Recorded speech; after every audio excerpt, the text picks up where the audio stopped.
He had been assured, such things are said, that cigars were excellent for the health, and he was quite capable of believing it.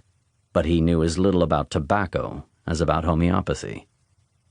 He had a very well-formed head, with a shapely symmetrical balance of the frontal and the occipital development, and a good deal of straight, rather dry brown hair. His complexion was brown, and his nose had a bold, well-marked arch. His eye was of a clear, cold gray, and save for a rather abundant mustache, he was clean-shaved. He had the flat jaw and sinewy neck which are frequent in the American type, but the traces of national origin are a matter of expression even more than of feature, and it was in this respect that our friend's countenance was supremely eloquent. The discriminating observer we have been supposing might, however, perfectly have measured its expressiveness, and yet have been at a loss to describe it. It had that typical vagueness which is not vacuity, that blankness which is not simplicity, that look of being committed to nothing in particular, of standing in an attitude of general hospitality to the chances of life, of being very much at one's own disposal, so characteristic of many American faces. It was our friend's eye that chiefly told his story, an eye in which innocence and experience were singularly blended. It was full of contradictory suggestions, and though it was by no means the glowing orb of a hero of romance, you could find in it almost anything you looked for. Frigid and yet friendly, frank yet cautious, shrewd yet credulous, positive yet skeptical, confident yet shy, extremely intelligent and extremely good-humored, there was something vaguely defiant in its concessions, and something profoundly reassuring in its reserve.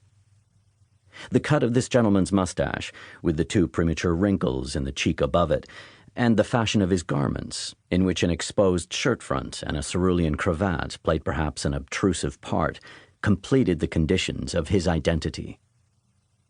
We have approached him, perhaps, at a not especially favorable moment. He is by no means sitting for his portrait, but listless as he lounges there, rather baffled on the aesthetic question, and guilty of the damning fault, as we have lately discovered it to be, of confounding the merit of the artist with that of his work, for he admires the squinting Madonna of the young lady with the boyish coiffure, because he thinks the young lady herself uncommonly taking. He is a sufficiently promising acquaintance. Decision, salubrity, jocosity, prosperity seem to hover within his call. He is evidently a practical man, but the idea in his case has undefined and mysterious boundaries, which invite the imagination to bestir itself on his behalf. As the little copyist proceeded with her work, she sent every now and then a responsive glance toward her admirer. The cultivation of the fine arts appeared to necessitate to her mind a great deal of byplay, a great standing off with folded arms and head drooping from side to side, stroking of a dimpled chin with a dimpled hand, sighing and frowning and patting of the foot, fumbling in disordered tresses for wandering hairpins. These performances were accompanied by a restless glance, which lingered longer than elsewhere upon the gentleman we have described. At last he rose abruptly, put on his hat, and approached the young lady. He placed himself before her picture and looked at it for some moments, during which she pretended to be quite unconscious of his inspection. Then, addressing her with the single word which constituted the strength of his French vocabulary, and holding up one finger in a manner which appeared to him to illuminate his meaning, "Combien?" he abruptly demanded. The artist stared a moment, gave a little pout, shrugged her shoulders, put down her palette and brushes, and stood rubbing her hands. "How much?" said our friend in English. "Combien?" "Monsieur wishes to buy it?" asked the young lady in French. "Very pretty. Splendide. Combien?"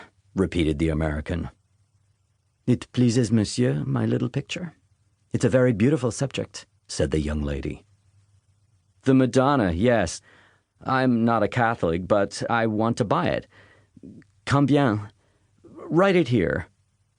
And he took a pencil from his pocket and showed her the flyleaf of his guidebook. She stood looking at him and scratching her chin with the pencil. "Is it not for sale?" he asked.